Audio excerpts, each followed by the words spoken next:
Welcome to the Tara Palmeri Show. Today, I dig into a political week so chaotic it practically wrote its own script with Aaron Parnas. That's right, Marjorie Taylor Greene announced she is retiring from Congress, and now others say they want to leave too. At least that's what they're saying privately.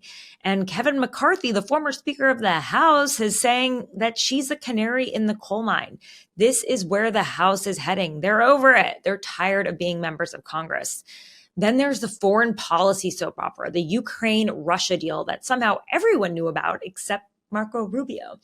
That's right, the Wall Street Journal has a bombshell report out that he learned about it as of Monday last week, which puts a whole new spin on the Marco Rubio versus J.D. Vance power struggle that will bleed out in 2028. Meanwhile, Trump tried to slap his name on Obamacare, and Republicans basically laughed him out of the room. Add in the fact that the midterms are moving faster than the White House can spend them, and it's been a really rough week for the former president, and it's just Tuesday. Then we also get into Elise Stefanik's blues now that Zohran Mamdani has been retired as the GOP's favorite boogeyman. Turns out Trump is still the one tripping her up. And then my favorite plot twist, there's a group of Democratic senators quietly calling themselves the Fight Club, and they are openly rebelling against Chuck Schumer and the Democratic Senatorial Committee Chairwoman, Kristen Gillibrand, for their establishment picks. It's an extremely rare, mildly insane, and tells you exactly about the left's internal meltdown heading into 2026. It's a lot. Aaron Parnas and I unpack all of it now, right now. So, Aaron, I wanted to ask you, what do you think about this Marjorie Taylor Greene exit? And do you think there are more to come? Kevin McCarthy said on Fox News, the former Speaker of the House, that she's the canary in the coal mine. And I saw some reporting that these members of Congress are just like terrified for their lives, essentially, because of the death threats, which, even as being in this space, it's journalists and influencers, like, you also feel this, if you're public facing, you're talking about politics, like, you are essentially under threat now. And also, some of them are complaining about their wages. They make $175,000 and it hasn't increased. Pretty good wage. It is. But they also have to have two homes, Right. if you think about it, because they have to live in their, in their districts, and then they have to have another place in DC, plus the travel back and forth. I don't know how that's covered. It's not a bad life, don't get me wrong, but I think some of them think that, with their connections now, probably all their donor relationships, that they could end up making a lot more money doing something else, like being a lobbyist, I'm sure. Oh, for sure. And, lobbyists make like 7 figures, some of them in DC. So these are the realities, and it looks like it's probably more likely to happen on the right than the left because they're tired of being bullied by Trump's team. Apparently, Trump's I'm not surprised to hear this because they are bullies. I mean, that is what they do. But the political office apparently just tells them, you have to vote this way, you have to do this, you have to do that. And if you don't, then our MAGA Inc. super PAC will take you down. We will primary you. And I mean... Yeah, I also don't think that I think they kind of see the writing on the wall here that 2026 isn't going to go so well for them in a lot of areas. I mean, all the elections have been going bad for Republicans, and I don't think anyone wants to serve in the minority, especially someone who's been serving in Congress, like some of these folks, for like 10, 20 years, and now they're going to go into a minority and not get anything done. So I think that's part of it. I think another part of it, and this isn't I wasn't surprised Marjorie Taylor Greene left. I was surprised when she left because she kind of stuck a knife in Johnson's back by leaving on January 6th versus serving out her full term. But earlier this year, a big resignation that not many people covered was Mark Green out of Tennessee. He's like a super powerful Republican chairman of some committee. I forget which one, but he left to be an executive at a company to make some money. And I think you're 100% right. I think that they want to make a buck or two. 174,000 is a good salary. You're right that they have to pay to actually the congressional rules. They get a per diem of several $100s per day for travel. People don't know it's this. Not a bad gig. It's not a bad gig. Congress pays for their stuff. That might be tough to have 2 houses. Yeah, Congress will pay for one of the houses and pays for all the travel and everything. So it's actually not a bad gig. but they can Okay. make a hell of a lot more elsewhere. And so they're leaving. They're leaving. Yeah, I think the whole thing about, especially for the right, like feeling like they have no autonomy anymore in the age of Trump is probably also part of it. And also, it's like not, this is the dirty little secret. It's easier to be on the defense than to be in charge. Yeah. And like they are realizing that they can't really do much. I mean, like what have they passed? What bills have they really passed? I mean, the Epstein bill, But that wasn't they them. no, that Like, was like basically their constituents being like, if you don't do this, you're a bunch of dirtbags and don't come home. correct. But yeah, I mean, they're really not passing any bills. Trump put out, his, I guess, way of dealing with the Obamacare subsidies that are about to expire. He says, he basically puts his name on it, Trump's healthcare cuts, some act, and the entire caucus, his caucus, freaks out. And they're just like, no. And here's the thing, Republicans never want to deal with healthcare. And so for Trump to sort of rebrand Obamacare with his own name on it, which is very amusing, he had to walk it back. This was something they were genuinely excited about, leaked to Politico for a Monday morning newsletter. Like that's a real thing that the White House would do when they think that they think they're being strategic, but clearly they're not even in touch with their own caucus. They just Yeah. think that they'll like swallow everything that they push down. So I'm it was, genuinely surprised he didn't call it Trump care and just kind of release it, because I think, if honestly, if he released what the White House put out, which was a 2-year extension with some caps on income, I think you get an overwhelming majority of Dems saying, "Yeah, we'll support it," and I think you'd actually pass it in the House pretty easily, because you have some moderate Republicans also saying, "Hey, this is what my constituents want." But I think it's telling that this healthcare plan that's been coming in 2 weeks for 10 years is still not here.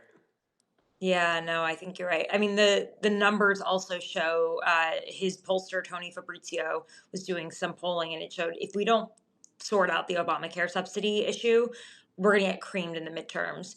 Yeah. But there are a lot of people in really red districts. They are members of the House Freedom Caucus, and they're not going to budge on this. But like you said, Jean Shaheen, senator from New Hampshire, who is about to retire, I believe. Yeah. She's retiring, Senator Shaheen, right? Yeah, she said that she would come to the table and talk to Trump about this. And I think you're sort of seeing this with a lot of members who have decided, and senators who decided to leave, that they're kind of like, you know what, F it. Like that's sort of what made the Democrats crumble, on the shutdown.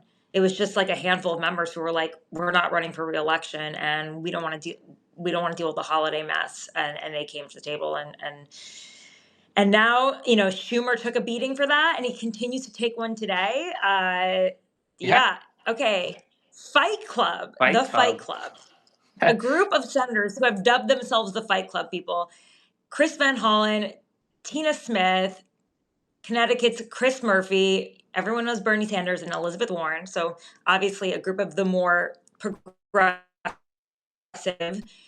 senators have decided that they are unhappy with the leadership, under Chuck Schumer, Senate Minority Leader, and the DSCC Chair, Kristen Gillibrand. And, they're the ones who are really in charge of like deciding who they put money behind, which candidates they decide to back in the primaries, who they think has the best shot of running against a Republican, right?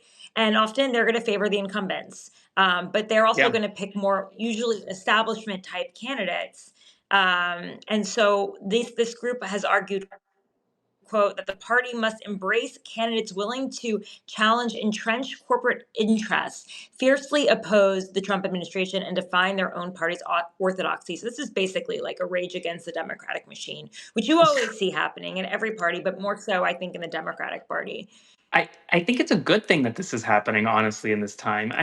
So many people are furious, and I get their frustrations, like, especially with the DSCC this cycle. Like, let Michigan choose who they want as their next senator. Let Maine choose who they want as their next senator. Don't put your thumb on Mm. the scale. Like, though, I think it rubbed me completely the wrong way when, and this is nothing against Janet Mills, the governor. She's been a good governor for Maine, but I the knew you were moment going to say but that. listen, the moment she announced, it was like DSCC Joint Fundraising Committee. And I'm like, well, this is a primary. She has multiple candidates in the primary. Like, let the voters decide. Come on. And I think the same thing with internally in the Senate. I think that a lot of people are genuinely just frustrated with the direction of the Senate Democratic caucus.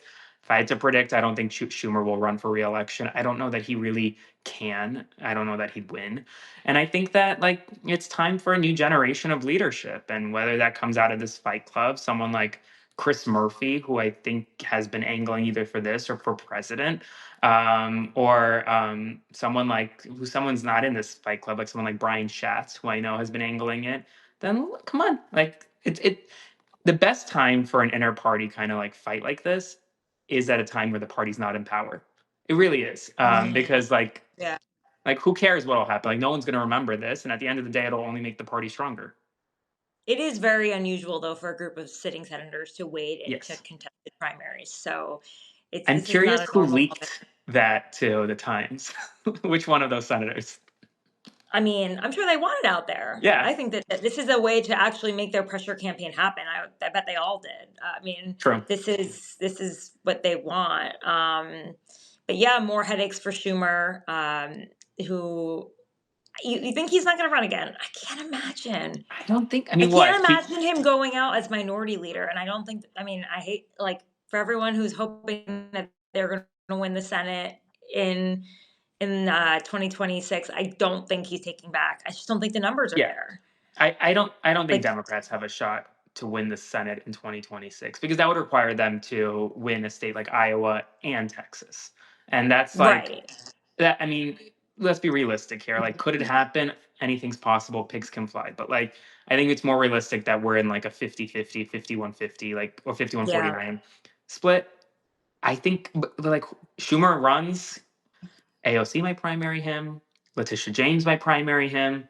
yeah, I mean, it's not Andrew Cuomo might primary him.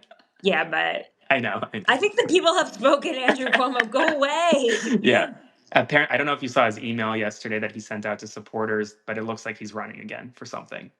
Oh So, yeah, something like maybe Upper West Side, even though he lives in his daughter's apartment in Sutton Place, but correct. really lives in White Plains. Let's be honest. Like, come on, Correct. you go take your Ford Bronco back to Albany, okay? Is that an OJ Um, reference? right. It's too much. Just Yeah. like it, like you lost. Nobody wants you back in public life. You just don't want your obituary to be disgraced former governor. Like you don't want to start that way. Yeah. I All right, mean, bro. Yeah. here we are. Well, what else shall we discuss? Ukraine-Russia deal, which, for many, I had Andy Borowitz on the show yesterday, and he said it was basically just Duolingo's do or like Google Translate Russia It peace was. plan. And then they basically handed off to Marco Rubio. And according to the Wall Street Journal, he only found out about the peace plan last Monday. Okay. That's And he is the Secretary of State, NSC. I think he runs doesn't he run the archives too now? But the point yes. is, he was completely cut off from it. It was like Steve Witkoff, who is Trump's developer friend, doing all of this. And now he's in Europe, in Switzerland, trying to get the Europeans who literally have a border with Russia to agree with this deal, and Ukraine, in which they would have to give up a substantial amount of their land without really much in terms of security guarantees, like certainly not joining NATO. But I do find it interesting in terms of like the internal politics, how it's sort of pit Marco Rubio, who's always been a Russia hawk, Yeah. against JD, who's made it very clear he has very little love for Ukraine, the way that he treated Vladimir Zelensky. Yeah. Zelensky in the Oval Office. And, a lot of people that I speak to have like a dream of, JD Marco 2028 ticket. No. I don't see that. I don't see Marco getting on a ticket with JD. I think they both have their own egos and they'll run against each other. They'll primary each other. And then, I mean, this is again a splitting of the Republican Party. But I just, how do you, And you know who's home right now? Pete Hegseth. They didn't even send him to any of this. Like your Secretary of Defense isn't there, but the Secretary of Army's over there negotiating on behalf of the Pentagon. Like that's kind of crazy to me. Like why wouldn't the he's 38 years old, this guy, Dan Driscoll. He went to yeah. Yale, JD Vance. So consider him an extension of JD Vance, Yeah. essentially. I honestly I think this whole situation is someone needs to get fired for it, in my opinion, just because like how do you have a Secretary of State privately telling Republican and Democratic senators that, hey, this is Russia's plan? Then publicly, he's saying, no, no, no, this is America's plan.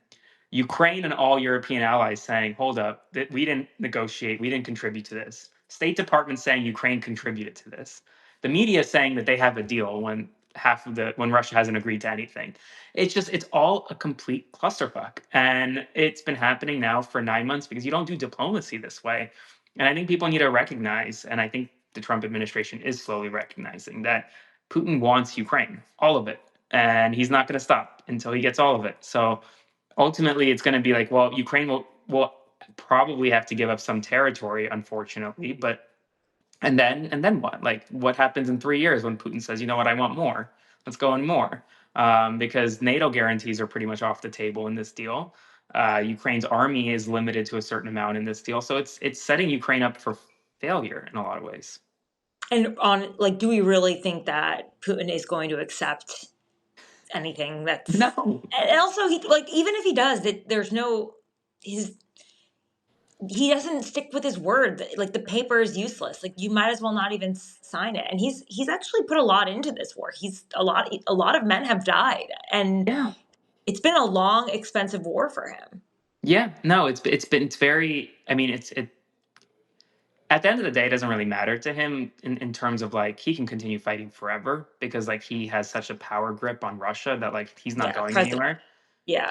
So I don't know. I really struggle with any quote unquote deal that gives up any part of Ukraine. I personally think any deal should require Ukraine to at least join the EU and then maybe NATO, or at least have Article 5 type guarantees so that Russia can't go back in. Because Putin doesn't want a war with America. But I don't think Trump will ever agree to something like that. I just don't think they have the economy to join the EU. I used to Yeah, cover the EU in Brussels, and they just don't have the development or economy. And I don't think the EU wants to take on a stricken country. I mean, that's like a huge sure. burden for them, and they already have their far right instigators within their member states. Me I mean, too. I covered Brexit. Marine Le Pen in France, the rise of the far right is a real thing. So I think if they brought on Ukraine, that would cause more separatists to call for leaving the EU, which is a very delicate, multinational organization. Now, more like including them in a NATO light That's kind partnership. of, yeah. Yeah, I could see that. Like Yeah. Article 5 guarantees you're not officially part of NATO, but if Russia attacks you, then we'll step up and we'll support you, type of Right, thing. but that would mean they'd have to do that right now, because literally bombs Correct. are falling on Kiev as we speak. It's Yeah, crazy. yeah, literally. Which I don't think Trump will ever agree to. I don't think, and I don't think, I think his base would revolt over it. Truthfully, a lot of the America First folks would revolt over it. He just wants a peace deal, and he wants to get the Nobel Prize. That's all he wants. And this is kind of the last thing that's preventing him from getting the Nobel Prize. But like, even if he were to somehow get a deal done, I still don't Mm, think he gets the Nobel Prize, and I think he's pissed off about it. yeah. Um, yeah, it is all about the Nobel Peace Prize. All Of of these course. peace stunts. He's really in like legacy mode and lame duck mode all at the same time. He's doing what you do at the last 2 years in the first 2 years. Correct. Oh wait, we haven't even gotten to a year yet. Yeah. So, It's felt like it. which always brings me back to his health, and I'm like, is he getting some sort of sign that he's not going to make it through the whole term? And Well, that's he why got he's an doing this now. MRI, but it was the most perfect MRI doctors have ever seen, the best test results. Right. So Yeah, exactly. Perfect. I didn't even know you could ace the MRI. But yeah. let's go into poor Elise Stefanik. Just keeps getting pushed around when we talk about multinational organizations. She was supposed to be ambassador to the UN. Trump was like, got to put the signal gate guy on that one instead. So they put, oh God, why am I've already, Mike Waltz. I almost forgot his name for a second. Mike Waltz. They put Mike Waltz over there, the UN, as a consolation prize for giving up, war plans over Signal. And obviously Pete Hegseth suffered no injuries from that one, or any sort of, he really, I guess, remains one of the favorites because of his Fox News looks. But she was promised this post. She doesn't get it. So she decides, I'll run for governor in New York. And she has a pretty decent chance. Lee Zeldin came very close to beating Kathy Hochul. And it was really the progressives in New York that helped put her over the line. And by New York, I mean New York City. And so I think that's why she has this very close relationship with Zohran Mamdani, and will probably try to help him early on with his with his agenda. And that's super crucial. I used to cover City Hall too. And, you really can't do anything as mayor without the governor. And I think Bill de Blasio learned that in his fights with Andrew Cuomo.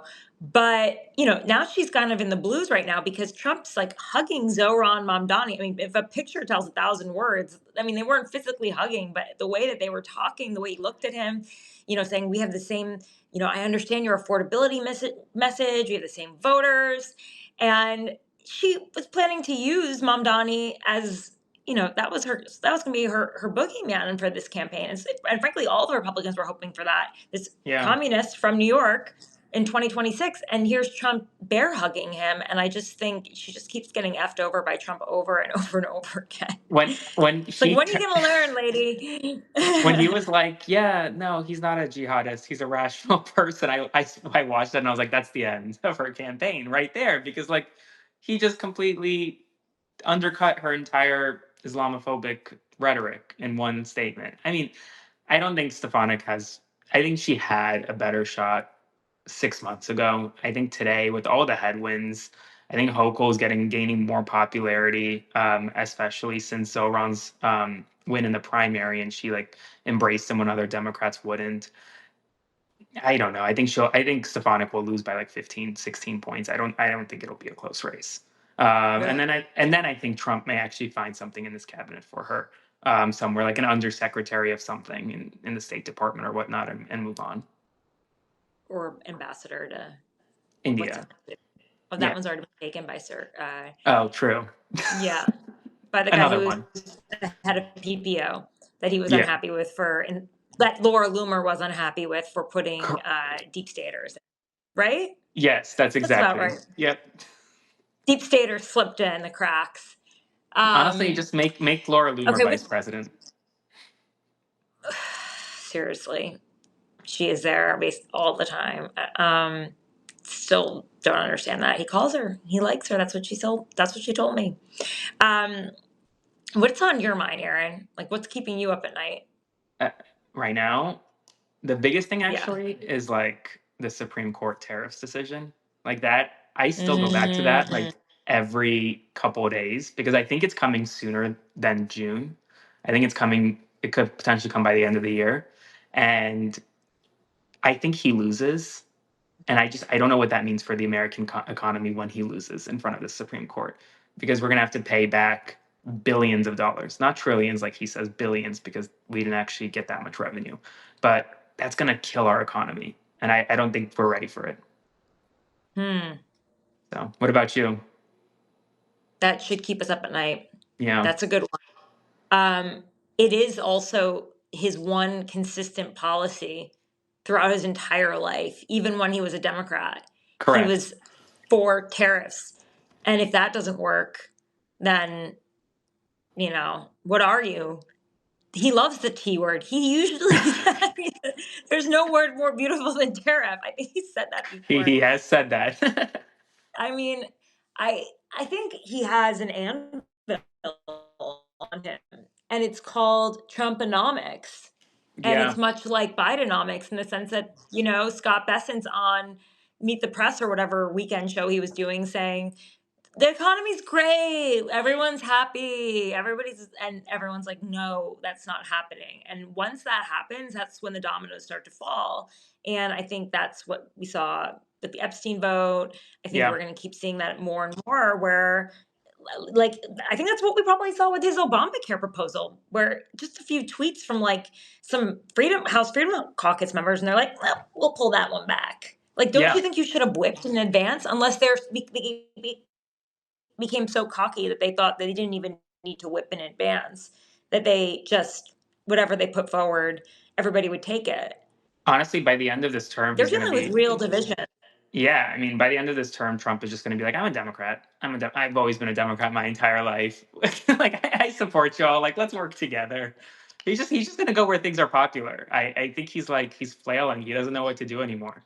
And I really think the thing he had on Republicans before was that like he was going to be in the White House and he's running for reelection and he's going to be on the ballot, so they're going to be on the ballot. Now he's not on the ballot. His policies are. His policies aren't popular. It's just a mess. Yeah. So, Is there a bright spot in all of this? um, tough. The one bright spot, I'm really hopeful that we're gonna get some Epstein files. I really am. Yeah. Like that I don't know. I keep going and like I talk to I know you do a lot of work with the survivors, so I talk to them regularly and like every time I talk to them and like there's some hope that they're gonna get the files. Like that to me is a bright spot. So Yeah. I'm a little less optimistic, but I think we'll see some things maybe. yeah, And just because like the redactions and Pam Bondi just asked, I think the Southern District of New York to hand over some files, and you've got grand jury files that they have to go through. yeah, Where do they draw the line? The gatekeeper obviously is Pam Bondi, someone that we can't really trust.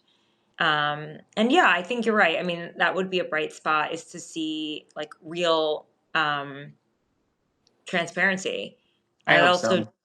yeah, and find out, what was going on with the Justice Department, that they kept they gave him this sweetheart deal.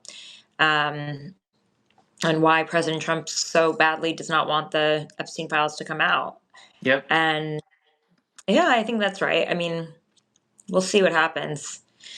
It's all going to dump before Christmas strategically. that's fine. I'm So ready. happy I'm reading. Happy happy reading, reading. everyone. Have a nice time with your family. Oh my God, this is Um, crazy. As we're talking, I just got a message from a banker at JP Morgan Chase. It's like, what? oh, geez. I'm Like a like, okay. source, or just someone that like No, is no, your no. Like banker? they randomly called me conveniently as I'm talking about the Epstein files.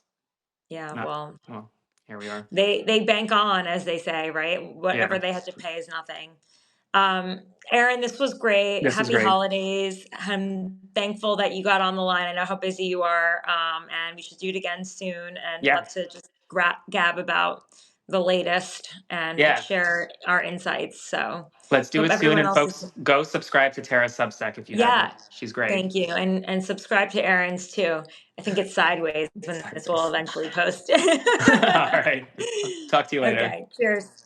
That was another episode of the Tara Palmeri Show. Thanks so much for tuning in. If you like this show, please rate it, subscribe, follow, share it with all of your friends. Please leave comments.